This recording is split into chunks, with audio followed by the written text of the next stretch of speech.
მოგესალმებით, მე ვარ ჟურნალისტი შორენა ბიჭიკაშვილი. დღევანდელ გადაცემას მე წარუძღვები. ჩვენი გადაცემის სტუმარი კი ალექსო ვალიაური, მას მაყურებლის დიდი ნაწილი ცნობს. ის არის სამოქალაქო აქტივისტი, პოლიტიკოსი და ვისაუბრებთ ქვეყანაში განვითარებულ მოვლენებზე, ჩატარებულ თვითმმართველობის არჩევნებზე. დიდი მადლობა პირველ რიგში, რომ ხართ ჩვენთან ერთად პასუხობთ ჩვენ კითხვებს. მადლობა მოწვევისთვის, მოგესალმებით. მადლობა კიდევ ერთხელ. კითხვით გადმოვალ პირდაპირ ლექსო, პირველ რიგში შევაფასოთ ჩატარებული თვითმმართველობის არჩევნების შედეგები. რა შეფასებას გააკეთებდით თქვენ? დავიწყებ საუბარს იმითი, რომ ეს არ იყო სინამდვილეში არჩევნები და ლოგიკურად საუბარი შედეგებზეც მხოლოდ რაღაცა ძალიან პირობითი შეიძლება იყოს. სინამდვილეში ეს შედეგებიც არ არის რეალური და რელევანტური. სინამდვილეში ჩვენ კარგად ვიცით, რომ ის მცირე მხარდაჭერაც კი, რომელიც დაიწერა ქართულმა ოცნებამ ამ არჩევნებით, ისიც კი არ აქვთ მათ და მათ გადააზარდეს ხელოვნურად ხმები. ისევ აი ყველაზე სამარცხვინო გადაწყვეტილებაც კი მიიღეს მათ არ მონაწილე არა კონკურენტულ არჩევნებშიც კი მათ მაინც მობილიზება გაუკეთეს ადმინისტრაციულ რესურსს, მაინც მობილიზება გაუკეთეს და შექმნეს სხვა შემთხვევაშიც მობილიზება გააკეთებდნენ. სხვა შემთხვევაშიც გააკეთებდნენ, ბევრად უფრო ფართო მასშტაბით გააკეთებდნენ, მაგრამ ამ შემთხვევაში როცა პრინციპში ძლიერი კონკურენცია საარჩევნო სისტემის საარჩევნო პროცესის შიგნით არ იგრძნობოდა და არ იყო, ამ სიტუაციაშიც კი ქართულმა ოცნებამ მაინც გააყალბა არჩევნები, მაინც დაიწერა ის რაღაცა პროცენტები, რომელიც მხოლოდ მათ უხარიათ და სინამდვილეში არის ამ ერისთვის ძალიან საგანგაშო და სამარცხვინო და სამწუხარო რეალობა და ფაქტი. მაგრამ გამომდინარე იქიდან, რომ არჩევნებში პრინციპში დიდი პოლიტიკური ჯგუფების დიდი ნაწილი არ მონაწილეობდა, ეს არჩევნები არ იყო არჩევნები. ამან ხელი შეუწყო არ მონაწილეობამ ხელი შეუწყო იმას, რომ თავის მხრივ ქართულ ოცნებას აღარ მოუწია ძალიან ბევრი რესურსების დახარჯვა და მობილიზება, ფინანსურ რესურსებს გულისხმობ, ადმინისტრაციულ რესურსებს გულისხმობ, სხვადასხვა ისეთ რესურსებს, რომელსაც ისინი ყველა არჩევნების დროს ცდილობენ ხოლმე რომ მობილიზება გაუკეთონ, მაგალითად მედიასა და სოციმედიის მიმართულებით, მაგალითად ბიზნესმენების მობილიზებით.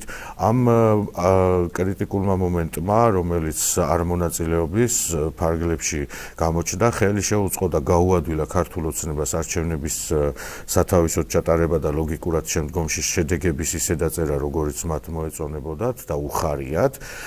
თუმცა ფაქტი არის ის, რომ გადაზრდილ, გადამეტებული, გაყალბებული არჩევნებში, არაკონკურენტულ არჩევნებში ხმების 23% მივიდა, მაგალითად გორში, ხო, მთლიანი ამომრჩევლის 23% და ლოგიკურად ეს გვაჩვენებს რას, ხო? 50% პლუს ერთი ხმა არის, რომ პირველივე ტურში მოიგოს მერმა არჩევნები და საკრებულოს შემთხვევაშიც იგივე მდგომარეობა გვაქვს, რომ თუ საკრებულოს თავმჯდომარე უნდა აირჩეს უმრავლესობის მიერ, რომელსაც ქართული ოცნება ვერაფრით ვერ დააკომპლექტებდა, რომ არა არსებული სიტუაცია, რაშიც აღმოჩნდა მთლიანად საქართველო და მისი მოსახლეობა, რომ 23%-ით არჩეული ქალაქის მერები და 20%-ით და 25%-ით არჩეული ქალაქის მერები სინამდვილეში პროცენტულად უკვე შედეგებში გამოიკვეთა, რომ 80%-ს აჭარბებენ მხარდაჭერისას და ანუ სასწაული არის ადამიანებს, რომლებსაც საკუთარი სამეგობროს გარდა არავინ არ იცნობს, 80%-იანი რეიტინგი უწერიათ ახლა თითქოს ისინი ქალაქის მოსახლეობამ 80 და 85%-ით აირჩია და 87%-ით აირჩიეს მაგალითად გორის მერი.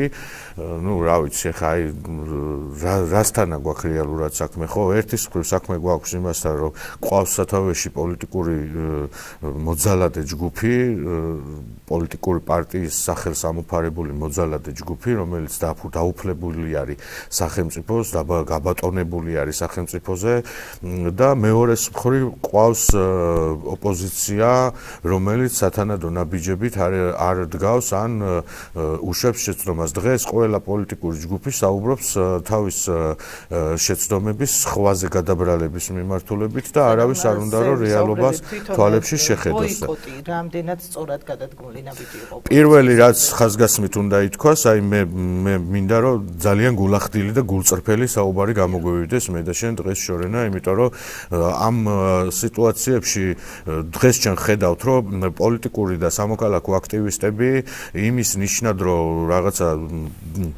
ქვეყანა მაინც უნდა გადავარჩინოთ და საბრძოლველი გვაქვს აქედან გამომდინარე იმის ნიშნად რომ აი ამ ხაზს არ აცდნენ და საზოგადოებაზე თითქოს და პესიმისტური განწყობა არ შექმნან მანდედან გამომდინარე პოლიტიკური და სამოქალაქო აქტივისტები ხშირად საუბრობენ რომ აი ყველაფერი არ დამთავრებულა და ეხლა დაიწყო ყველაფერი და 4-ში იყო დიდი გარდატეხა და მათ შორის არჩევნებში მონაწილე პარტიების მხრიდანაც და ბოიკოტის მომხრეების მხრიდანაც ეს რაღაცა შეფასებები გვესმის, თუმცა მე მინდა რომ ძალიან გულწრფელად ვისაუბრო იმაზე, რაც სინამდვილეში ჩემი თვალით რასაც ვხედავ არის ხელში რაც გვიჭირავს და ეს არის ის რომ მაგალითად ჩემი მდგომარეობა იყო ესეთი რომ წლის დასაწყისიდან მათ შორის აი იანვრის პერიოდიდან ვიცოდი რომ ეს ყველამ ვიცოდით რომ წელს საარჩევნო წელიწადი გქონდა და ვიცოდი რა პოლიტიკური განწყობები შეიძლებოდა გაჩენილიყო არსებული პროტესტის პარალელურად რომელიც ქვეყანაში მიმდინარეობს სრულად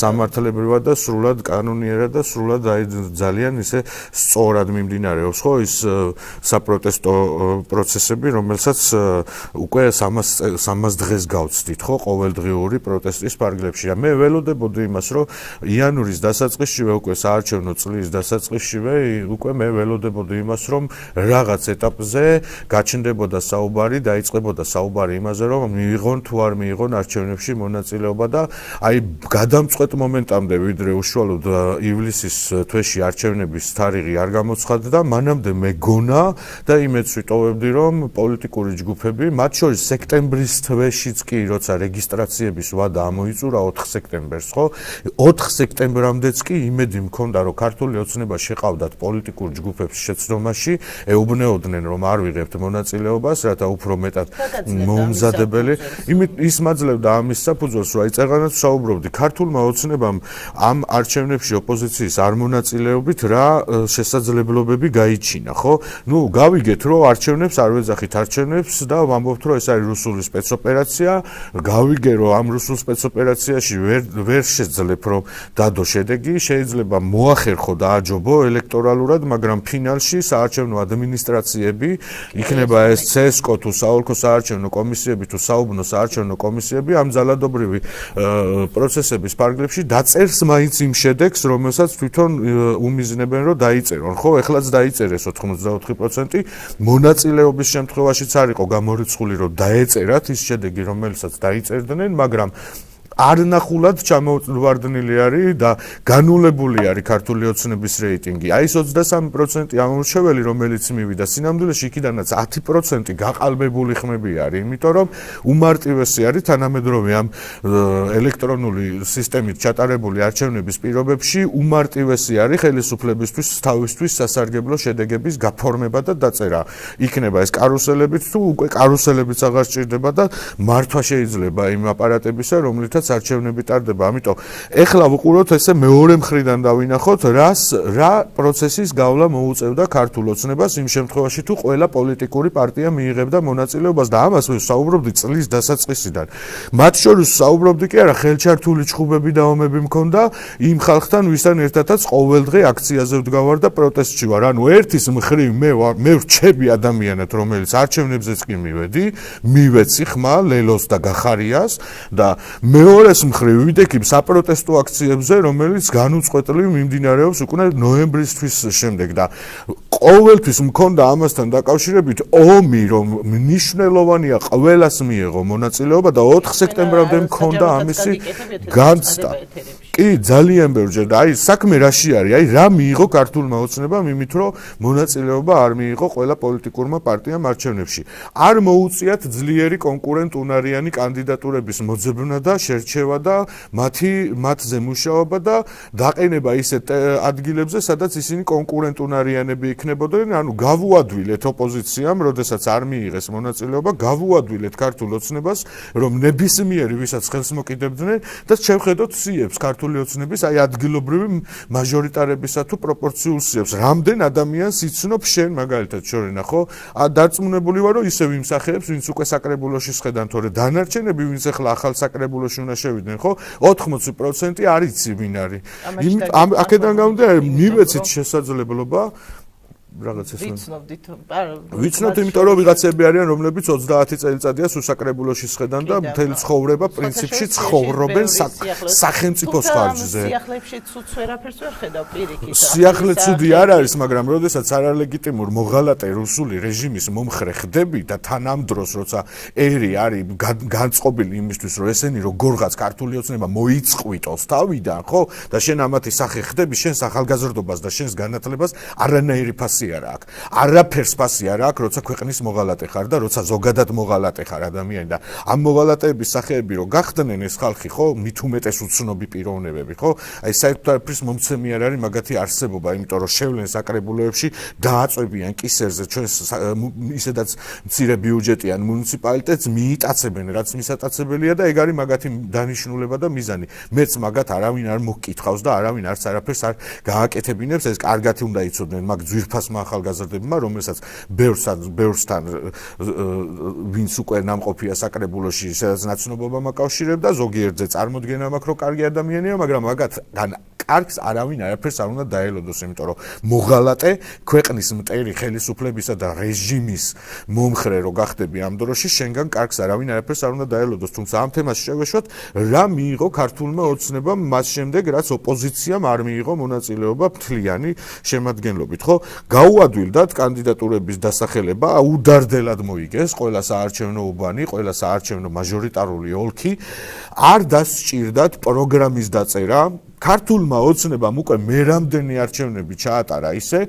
რომ პროგრამა არ შეუთავაზებია ამ მომხმარებლებისთვის. ეს იქნება ცენტრალური საპარლამენტო არჩევნები თუ ადგილობრივი თვითმმართველობის არჩევნები, მაგრამ ეს არჩევნები კიდევ უფრო უარესი იყო. მესიჯებიც კი აღარაფერი არ შეიმუშავეს, არათუ პროგრამაზე, ფინანსურ დათვლებზე, ეკონომიკურ მიზნებზე, ჯანდაცვაზე, განათლებაზე, საერთოდ ამაზე ხო არაფერი არ ილაპარაკეს, უბრალოდ მესიჯები პროპაგანდა, რომელიც რაღაცა კაცების გათხოვებაზე, კაცის რძეზე, კაცებში რო კაცების ქორწინება უნდა აკრძალონ, მაგითი მუშაობდნენ, თორე რეალურად რაც ადამიანებს პრობლემები გვაქვს, ხო, მოქალაქეებს, ხო? ამაზე საერთოდ არაფერი არ თქმულა, ანუ არ შეარჩიეს სათანადო კანდიდატურები ოცნებამ, არ მოუწიათ პროგრამის დაწერა, არ მოუწიათ $9 მილიარდ მეტის დახარჯვა, რომელსაც ყველა არჩევნებზე ხარჯავს ქართული ოცნება და ბიძინა ივანიშვილი. ეს არ მოუწიათ. არ მოუწიათ ამ ფულის მობილიზება, როგორც ადმინისტრაციული რესურსებიდან, ისევე არ მოუწიათ ბიზნესებიდან, რომლებიც თავის მხრივ თუ ბიზნესმენებს კიდე წელსაც ფულს წაართმევდნენ არჩევნებში მონაწილეობისათვის, არჩევნებში მხარდაჭერისათვის, ამ ბიზნესმენების განაწყენებაც არ მოუწიათ. ხვდები, რაშია საქმე?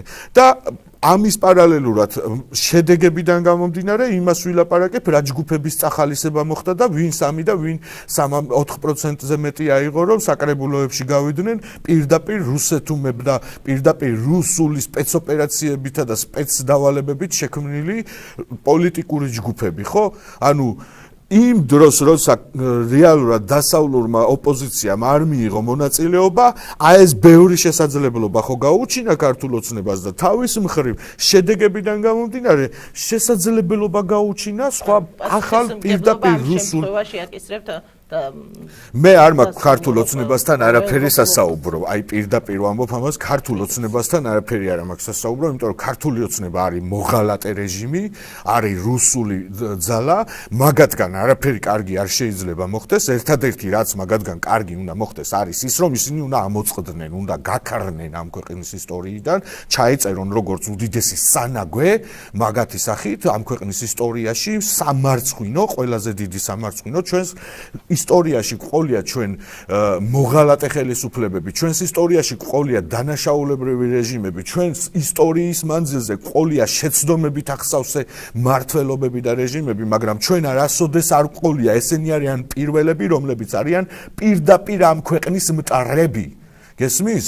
და ამათთან მე სასაუბრო არა მაქვს, მე მაქვს სასაუბრო იმ ჯგუფებთან, რომელთანაც მე ვკონტაქტობ და რომელსაც საზოგადოება წესით ენდობა და საზოგადოება იმათგან ვისაც ელოდება ცვლილებებს და ახალი რაღაცის გაჩენას, ხო? და ლოგიკურად მეტი მაქვს პრეტენზია მე ოპოზიციასთან, ყველასთან ერთად, ვიდრე ამ წუთში ამ ვითომ რაღაცა ხელისუფლებასთან სინამდვილეში რეჟიმთან. და რა შეა საქმე, ხო? ანუ ისევ იმ კითხვას დაუბრუნდები, ხო?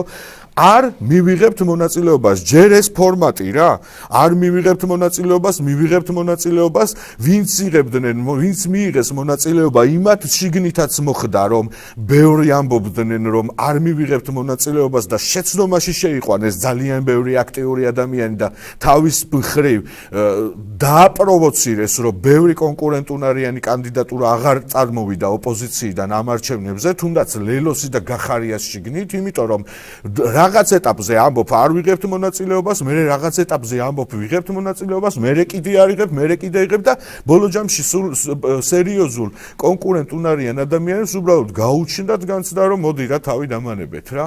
და ეს არის სინამდვილე. ეხლა ვისაც უნდა არ მოეწონოს რა.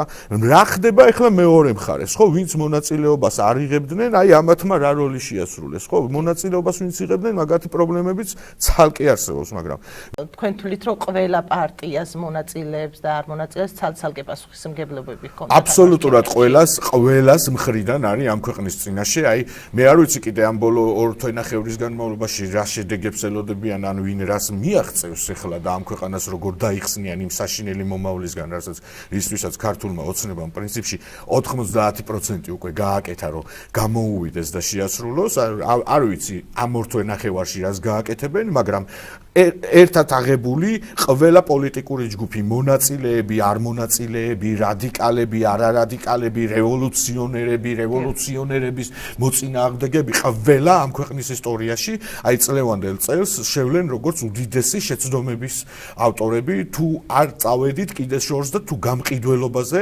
მოღალატეობაზე და დანაშაულებზე არ გადავედით კონკრეტული ადამიანების შესახებ, მე არ მინდა ეხლა კიდე ზედმეტი მომივიდეს და ეხლა უკვე წინასწარ განწყობების შექმნას შეუწყო ხელი, რომ ვინ მოღალატეობრივი ნაბიჯები გადადგა მართლა ამ პროცესში, თორემ ერის ღალატი არის ის, რომ გასული წლის ნოემბრის შემდეგ მილიონი პლატფორმა შეიქმნა, ზოგი პრეზიდენტმა შექმნა, ზოგი იმან შექმნა, ვისაც არ დაეზარა, ყველამ პლატფორმა შექმნა, ყველამ თავისთან დაგვიძახა მოქალაქეებსაც და პოლიტიკურ პარტიებსაც, მერე ზოგი შეიკეტა და თვითონ იმსჯელა, რომ გადაერჩინათ ეს სამშობლო, მაგრამ სინამდვილეში აი ამათმა არც ერთმა ქმედება არ იმუშავა არც ერთმა პლატფორმამ, არ იმუშავა დასავლეთში მუშაობამ, არ იმუშავა ადგილზე ამათ კამპანიაში, რომ ერთიანები ყოფილიყვნენ, ან მიეღოთ ყველას მონაწილეობა, ან არ მიეღოთ ყველას მონაწილეობა ამ არჩევნებში, არ იმუშავა აი რაღაცა რევოლუციურმა, იდიოტურმა სცენარმა დაანონსებული რევოლუცია გინახავთ სადმე დედამიწის ზურგზე და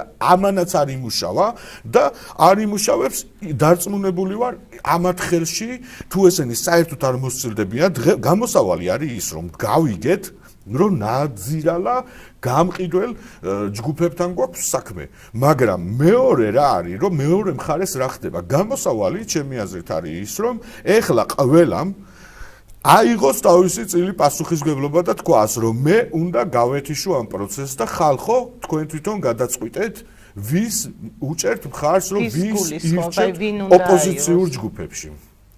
მოდი ეკედან შევხედოთ ეხლა ამ არჩევნების აღიარება არ აღიარების საკითხს შევხედოთ, ხო? ანუ ჩვენ როგორც სახელმწიფოს გვაწყობს ეხლა რომ ეს ადგილობრივი თვითმმართველობის არჩევნები აღიარებული იქნას? არ გვაწყობს, ხო? ანუ არ არის აღიარებული საპარლამენტო არჩევნები და არ არის კიდე უფრო უარეს გარემოში ჩატარებული, არაკონკურენტულ გარემოში ჩატარებული, მარტო თვითონ რო ჩაატარეს, ისეთი არჩევნების წინაშე ვდგავართ, ხო? ლოგიკურად ჩვენ ეს არჩევნებიც არ უნდა გვინდოდეს რომ აღიარონ, ხო? და თუ ჩვენ ამ არჩევნების არაღიარების მიმართულებით წავალთ, ამ დროს რას აკეთებენ გახარია, ლელო, გირჩი, ეს დასავლური პარტიები, თორე არ ვსაუბრობ რუსულ ძალებზე, ხო? აი რას აკეთებენ ამ შემთხვევაში? ანუ საკუთარი 2, 3, 1, 5, 10 მანდატის გულისთვის, ანუ უნდათ რომ თლიანი პროცესი გააფუჭონ, ეხლა რომ თუ 1 წლის წინ ამ რეჟიმმა მოკტაცა ხელისუფლება, დაგანგრია თავპირი, წაგართვა მთელი ძალაუფლება, რაც უნდა ხელში გაჭიროს, წაგართვა ქვეყანას მომავალი და ამაზე პროტესტი ჰქონდა და არაღიარების პოლიტიკით წახვედი და ეხლა როცა არავინ მონაწილეობა არ მიიღო არჩევნებში 85-90% დაიწერა ხელისუფლებამ ეს თუ აღიარა დასავლეთმა ეს შენთვის შესაძლებელია რომ მისაღები იყოს ანუ სად არის ლოგიკა ხო და მეორე მხარეს რა ხდება მივალ მანდამდეც რა რადიკალებამდეც ანუ მეორე მხარეს რა ხდება ხო ანუ მეორე მხარე ისიც კი არ იცის ახლა რა აწყობს ხელისუფლება რა აწყობს სახელმწიფოს რას მინდოდა ლექსო იცით რო ახსენებთ რომ შემდეგი ნაბიჯები რა იქნება მათ მხრიდან ფიქრობ რომ უნდა შევიდნენ არ უნდა შევიდნენ ამ საკრებულოებში რომ თქვით ლეგიტიმაციას როცა არათუ ფიქრობ შორენა ამ მოცემულობაში რაშიც ვართ ღრმად ვარ დარწმუნებული რომ არიკადრებენ და არ შევლენ საკრებულოებში. იმიტომ რომ აღიარო არ ჩატარებული არჩევნები აღიარო 84% ადამიანებზე რომელსაც კაციშვილი არ იცნობს შენი ერთი მანდატის გულისთვის არ ვიცი ახლა ეს ამას რა საპირისპირო კარგი იქნებოდა იყვნენ და მოგესმინა მაგრამ არ ვიცი ამას რა ქვია არანაირი ხალხის თქმა არ იქნებიან ჩვენ ვბრუნდებით ღრმა საბჭოთა კავშირში სადაც ადგილობრივი თვითმმართველობას კი არა ცენტრალურ მმართველობას არანაირი ფასი აღარ ექნება რომელ ადგილობრივ მმართველობაზე და რომელ ახლა საკანალიზაციო ჭებისა თუ გაზონების გაკრეჭვაზე უნდა იაქტიურონ მაგათმა როცა ქვეყანა აღარ გაგაჩნია ხო რეალურად ქვეყანა დაკარგეს ამათმა თავისი ქმედებებით დაკარგეს რა და ეხლა 1 და 2 და 10 მანდატის გულისთვის ხო რომ შეხვიდე რომ რაღაცა სკვერების მოწყობაზე გააკეთო საუბარი არის სამარცხვინო ამ სიტუაციაში იმიტომ რომ მოგიწევს აღიარო რომ ხელისუფლებამ 84% მოიგო რა და 84% რეიტინგი არა აქვს ხელისუფლებას კიდე ერთხელ ვამბობ 23% ძლივს მიიყვანეს ისიც გააყალბეს დაახლოებით 7-10% გააყალბეს სრულად მივიდა რეალურად ამ მორჩეველი მე ვიყავი არჩევნებზე და ვნახე არ იყო დამკვირვებელი არ იყო მედია არ იყო კომისიის წევრები რამდენიმე ძირითადი ჯგუფის გარდა არ იყო წარმომადგენლები არ იყო საერთაშორისო დამკვირვებლები არ იყო ადგილობრივი დამკვირვებლები არაფერი არ იყო ამ მორჩეველი არ იყო არჩევნებზე რომელ ამ ჯგუფებზეა ლაპარაკი ამ მორჩეველი ფიზიკურად არ იყო 1 საათის განმავლობაში 2 ადამიანი შევედით არჩევნებზე შორენა სადგურზე ჩემს საარჩევნო უბანზე სადაც 2000-მდე ამ მორჩეველი არის 1 საათის განმავლობაში 2 ამორჩეველი შევედით. აი ვიყავ მივედი სპეციალურად მაინტერესებდა. ამაცავით არა ვარ რა რომ აი მე ბოიკოტი და ვინც ახლა არჩევნებზე მივა მოღალატეა სისულელეებით გაჟღინთ ეს ხალხი გესმის? სისულელეებით გაჟღინთ ეს ხალხი. როცა ყველაზე მეტად ჰქონდათ იმის შესაძლებლობა რომ ყველას მონაწილეობის შემთხვევაში თავზე დაემხოთ არჩევნები და ქართული ოცნებისთვის მოეგოთ არ მიიღეს მონაწილეობა. მერე დაგეგმეს რევოლუცია დაანონსეს ხალხი ეხლა უყურე რაშია შევეხებით ამას საუცილებლად უბრალოდ აი ეს მინდა კითხო თქვენ ისაუბრეთ იმაზე ისაუბრე ლექსო რომ რა არ გააკეთა ქართულმა ოცნებამ რა უნდა გაეკეთებინა იმ შემთხვევაში თუ კონკურენტული გარემო იქნებოდა და რისი გაკეთება აღარ დასჭირდა. და რას ფიქრობ, რა დაანახა ქართულ ოცნებას თუნდაც ამ თვითმმართველობის არჩევნებმა? ქართული ოცნებისთვის სამოქალაქო საზოგადოების და მოქალაქეების მხრიდან წამოსული იმპულსები არაფერს არ ნიშნავს. ქართულ ოცნებას ერთი ფლეშკით ჩამოსდის სამოქმედო გეგმა, კვირაში ერთხელ მიდის კობახიძესთან, მიდის ბიძინა ივანიშვილთან, მიდის კალაძესთან. საიდან ჩამოსდის მაყურებელს? რუსეთიდან საიდან ჩამოვა. ამათ ესენი მოქმედებენ გეგმით, რომელ გეგმაშიც ქართული საზოგადოება საერთოდ არ არსებობს. ანუ ესენი მოქმედებენ ისე როგორც цариელ ადგილზე მივიდნენ და გააკეთონ რუსული საქმე. ესე მოქმედებენ. მათთვის არანაირი მნიშვნელობა არ აქვს ქართული საზოგადოების მხრიდან წამოსულ იმპულსებს, თორე დაანახვა ქართულმა საზოგადოებამ რომ არ მიდიან არჩევნებზე. 300,000-მდე ადამიანი იყო ქუჩაში გამოსული, ხო, მაგ დღეს. სხვადასხვა ქალაქებში მიდიოდა აქციები და თბილისში ცენტრალურ მოედანზე და გამზირზე მიდიოდა უზარმაზარი აქცია. პირადად მე პირადად მე მაგ ადგილზე არსებობის მანძილზე ყველა აქციაზე ნამყოფი ვარ, მაგ ადგილზე მაგდენი ადამიანი არასდროს არ მინახავს მთელი თავისუფლების გამზირი და მთელი რუსთაველის მთელი თავისუფლების მოედანი და მთელი რუსთაველის გამზირი, აი რესპუბლიკის მოედნამდე სრულად ადამიანებით იყო გადაჭედილი. სრულად ადამიანებით იყო გადაჭედილი და ამ დროს გამოცხადდა სცენაზე, რომ უნდა ჩავიდეთ თურმე ისა ათონელის ქუჩაზე და რაღაცეები გავაკეთოთ. ათონელის ქუჩაზე, რომელიც აი საბაძის ქუჩის ხელა ქუჩაა, ხო? 200 მეტრიან ქუჩაზე გადაწყდა, რომ 200,000 ადამიანი უნდა ჩასულიყო, ეს ნორმალური არის? ეს იყო ის გეგმა, რომლებსაც გვატენიდნენ თვეების მანძილზე? და ეხლა რომ ზოგიერთი პოლიტიკური, დომინანტი პოლიტიკური პარტიები რო საუბრობენ, რომ ისინი პასუხისმგებლობას იხსნიან რაღაცეებზე, რატო თავის დროზე არ კითხეს ორგანიზატორ ჯგუფებს? რატო თავის დროზე არ კითხეს იგივე პაატა ბურჭულაძეს, იგივე ლევან ხაბეიშვილს, იგივე ირაკლი ნადირაძეს ჩემგან სოლიდარობა, იმიტომ რომ ძალიან დიდ პატივს ვცემ ამ ადამიანს და ძალიან გული მწყდება, რომ ამ ხაფანგში აღმოჩნდა. დანარჩენებთან ერთად, აი ვინც იყვნენ ორგანიზატორები, რატო არ მივიდა ნაციონალური მოძრაობა და არ კითხა, რომ სად მიყავს ეს ხალხი? ვინ გასცემს პასუხს ვახო ფიცხელაურს? ჩემი სოლიდარობა ვახო ფიცხელაურს, რომელიც არის დაკავებული მის ორ მცირე წლოვან შვილსა და მეუღლეს. ვინ გასცემს პასუხს რატოზის დღეს ის ციხეში? თან კადრებიდან რასაც ჩვენ ხედავთ, ის არის სრულიად უდანაშაულო. მაგრამ ვიღაცების იდიოტური გადაწყვეტილების გამო, რომელზეც ახლა საუბრობენ, რომ უღალატეს და ეგრე არ უნდა მომხდარიყო თურმე, ხო? ვახო ფიცხელაური დღეს არის ციხეში, ირაკლი ნადირაძე დღეს არის ციხეში. ვინ იღებს ამაზე პასუხისმგებლობას? ნაციონალური მოძრაობა ამბობს, არ ვიცოდით რა იყო ჩაფიქრებული გეგმა, არ ვიცოდით. ახალი ამბობს, არ ვიცოდით გეგმა რა იყო, არ ვიცოდით. ლელო გახარი ამბობენ, რომ ჩვენ არჩევნებში მონაწილეობდით და არ გვაინტერესებდა მან რა ხდებოდა. ვის აინტერესებს ამ სამშობლოში რა ხდება? თუ ასეთი მნიშვნელოვანი პროცესი გაცხადდა, რომ რაღაცა მშვიდობიანი დამხობის გეგმა და ასე შემდეგ, ხო? არა ხარ ვალდებული დომინანტი პოლიტიკური ჯგუფები 4 პარტიამ გასულ წელს ხო აჩვენა შედეგი. არა ხარ პასუხისმგებელი და ვალდებული რომ მიხვიდე და მოკითხო რა საპირებ, რა რევოლუციას მიგეგმა, არ უნდა კითხო? და თუ არ ეკითხები, ვის პასუხისმგებლობაზე საუბრობ მე? მთელი არჩევნების წინა პერიოდში ომი მქონდა მე მაგ თემებზე, რომ ეს არის სისულელე, რეებსაც ახლა ვსაუბრობთ და ვისმენთ. და მაგაზე მე მთელი ომი მქონდა ისევ ჩემნაირებთან. იმიტომ რომ ჩვენ გულწრფელად გვტკივა ეს ქვეყანა და ძალიან მინდა რომ შვიდობიან დასავლურ ევროპულ ქვეყანაში ვიცხოვრო, მეც, ჩემმა მეგობრებმაც და ჩემმა ოჯახმაც. მე არ გეგმავ რომ ჩემმა შვილებმა და შვილიშვილებმა იცხოვრონ, მე მინდა რომ ვიცხოვრო და ეს შესაძლებელია რომ ვიცხოვროთ. უბრალოდ ვიღაცეების არასწორი მოქმედებების გამო და ზოგიერთ შემთხვევაში არ მინდა რომ კონკრეტული თემა დავაპროვოცი, რომ ღალატის შემთხვევაში არის, რომ ქვეყანა ესეთ მდგომარეობაში ვარდება. 12-13 წლის განმავლობაში ჩვენ ქართული ოცნება კი არ გვიგებს არჩევნებს. ყველა პერიოდზე, ყველა ეტაპზე. 12-13 წლის განმავლობაში ჩვენ მარცხდებით მათ დაწყებულ კამპანიაში, დღესაც ქართული ოცნების დღის წესრიგში აღმოჩნდით. საუბარია იმაზე, რომ პაატა ბურჭულაძეს თურმე ელაპარაკებოდნენ ხელისუფლებიდან ვიღაცეები, გავლენიანი ჯგუფები, რომლებიც აპირებდნენ თურმელი ქართველი ხალხის მხარეს გადმოსვლას და პრეზიდენტის სასახლესთან მისვლის შემდეგ ეს ხალხი დაყრიდნენ რაღაცა თავის ეკიპირებებს და გადმოვიდოდნენ აქეთ. ვის შეიძლება დააჯერო ესა გამაგებინეთ ხალხო? ვინ შეიძლება ესა დაიჯეროს, რომ რუსული ავტორიტარული რეჟიმების წარმომადგენლები შენ ესეთ საჩუქარს გაგიკეთებენ, რომ გადმოგიდგნენ აქეთ ამ მხარეს ადამიანები, რომლებიც რუსულ რეჟიმს ემსახურებიან 13 წელიწადია და ზოგი კიდე მეტი, 40 და 50 წელიწადი არიან. აი დათო რაზმაძე მაგალითად.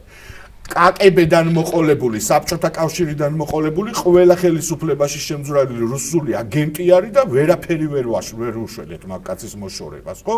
და ამ სიტუაციაში ახლა შენ დაიჯერე, რომ პაატა ბურჭულაძეს დაპირდა ვიღაცა, რომ დავყრით რა ყველაფერს და ხალხის მხარეზე გადმოვალთ და ესა დავიჯერეთ და ვახო ფიცხელაური დღესაც ციხეშია, ირაკლი ნადირაძე დღესაც ციხეშია. და კაცმა არის ეს რაბედიელი ამ ხალხს. ლექსო, რატომ შეექმნათ საზოგადოების იმ ნაწილს, ვინც წავიდა ერთია რომ თავის პროტესტი გამოხატა, ის იყო ბოიკოტის რეჟიმში, ასე ვთქვათ, არ მიდიოდა არჩევნებზე.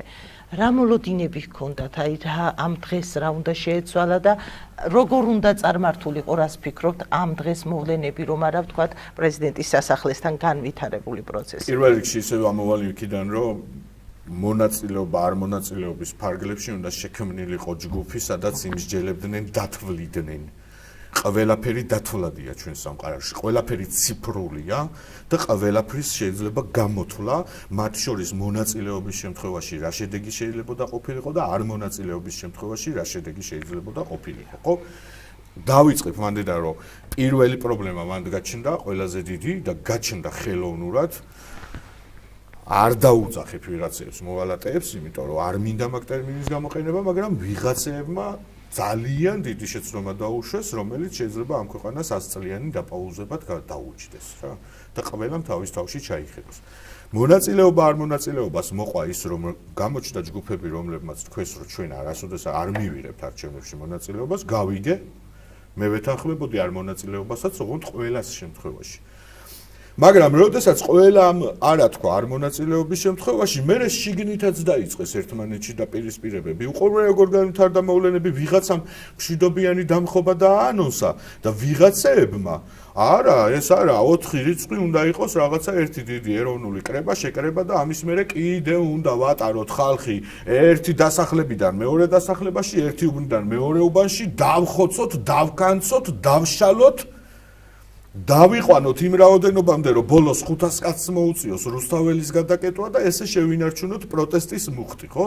თორე სინამდვილეში 4 ოქტომბრის გეგმა რა იყო, ვინმემ გამაგებინოს რა. მიიღოთ მონაწილეობა არჩევნებში და მერე ჩაეტარებინათ 4 ოქტომბრის აქცია, ხო? ან დაეცდიათ ლელოსთვის და 5-ში ჩაეტარებინათ, ხო შეიძლებოდა და ყველა ერთად გამოსულიყო, ან პირდაპირ თქმულიყო, რომ მივიდათ არჩევნებზე და მოვდივართ აქციაზე. ოღონდ გეგმა B ხო უნდა გქონდეს, რომ ადამიანები ამბობდნენ, ანუ როცა იქ რაღაცა ქაოსია თონელზე, რომ ქაოსი გაჩნდა, გეგმა B ხო უნდა გქონდეს, რომ ეხლა რაღაცა რომელი გეგმა B უნდა გქონდეს, აგეგმა არა გქონდათ. აგეგმა იყო ვიღაცაზე, ვინც პაატა ბურჭულაძეს თურმე დაპირდა, რომ მე გადმოვალ თქვენ ხარეზე და არიქა ბიძინა ივანიშვილი ჩამოიშლება.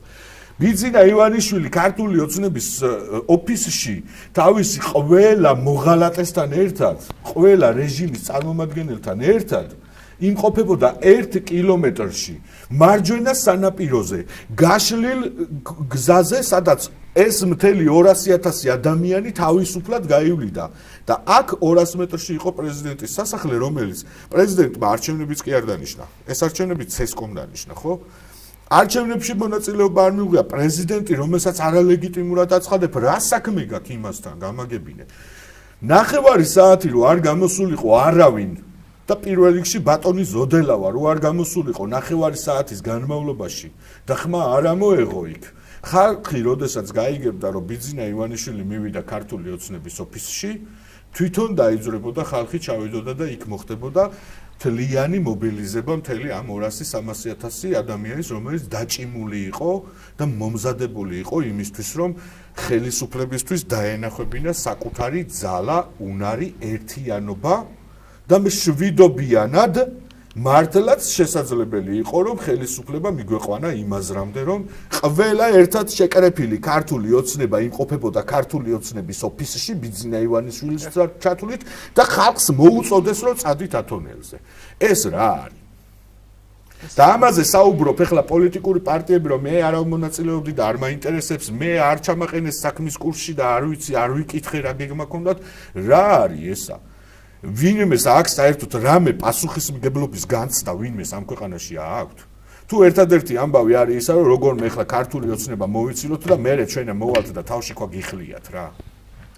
შემდეგ ნაბიჯებს რას ხედავს სწორ ნაბიჯებად, რა უნდა გაკეთდეს ამ კრიზისიდან გამოსავალს როგორ ხედავთ თქვენ? მე იმას ვხედავ, რომ პროტესტი არ უნდა მოკვდეს. გასაგებია. რისი დიდი ოპტიმიზმიც აღარ მაქვს, სიმართლე რო ვთქვა, არის ისა.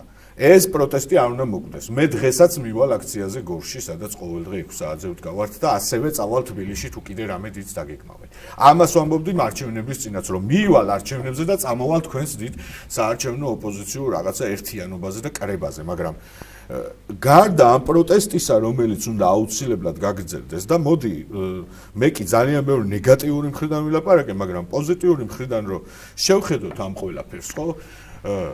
ერთი რამ ნამდვილად გვაჩვენა 4 ოქტომბერმა, ხო? ჩვენ დავინახეთ, რომ ხალხში არის მზაობა იმის, რომ ქვეყანაში დიდი ცვლილებები დადგეს. და ამისი თქმის საფუძველს მაძლევს ერთის მხრივ ის ადამიანები, რომლებიც ქუჩაში ვიდექით. მეორეს მხრივ ის ადამიანები, რომლებიც ქუჩაში არ ვიდექით, მაგრამ არ მივიდნენ არჩევნებზე და მესამეს მხრივ ის ადამიანები, ვინც მივიდნენ არჩევნებზე და ოპოზიციას დაუჭირეს მხარი და ეს ხალხი ყველა ერთად აღებული მილიონ ადამიანზე მეტია. ამისი დათვლა შესაძლებელია. მილიონ ადამიანზე მეტი არის ეს ადამიანები ერთად რო ავიღოთ და დავთვალოთ და მილიონი ხმა არის ის, რომელიც ამ ქვეყანაში გადაწყვეტილებას იღებს. ამიტომ იმის მიუხედავად, რომ ოპოზიცია უმნიშვნელოვანეს პერიოდებში, გარდამტეხ სიტუაციებში დანაშაულის ტოლფასი შეცდომები დაუშვა, ქვეყანაში ყველაფერი არ დამთავრებულა. საბედნიეროდ პროტესტი ისევ გრძელდება, საბედნიეროდ ხედავთ, რომ 4 რიცხვის შემდეგ ყველა საღამოს ისევ იკეტება რუსთაველი, ისევ გამოდის ძალიან ბევრი ხალხი, 10,000-ობით ადამიანი და ისევ ხედავთ იმას, რომ ქართული საზოგადოება დამარცხების სინდრომს არ შეგუებია. მე ბევრს ვსუბობ, მაგრამ ეს იმას არ ნიშნავს, რომ ჩვენ სან ამ ერის დამარცხებაზე ვსაუბრობ. მე ვსაუბრობ იმაზე, რომ არსებობს შეცდომები და ამ შეცდომებზე უნდა აიღონ პასუხისმგებლობები და ჩამოშორდნენ პოლიტიკურ პროცესს.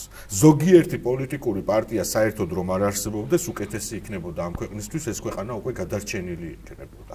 არ დავასახელებ ამ კონკრეტულ მავნებელ ჯგუფებს, მაგრამ ზოგიერთი ხალხმა თვითონ კარგად იცის, ვიზე შეიძლება იყოს საუბარი. ეგენი რო არ არსებობდნენ, უკეთესი იქნებოდა ამ ქვეყნისთვის. მადლობა ლექსო, საინტერესო საუბრისთვის, თქვენი დროისთვის, მაყურებელს კი მომდევნო გადაცემამდე დავემშვიდობები.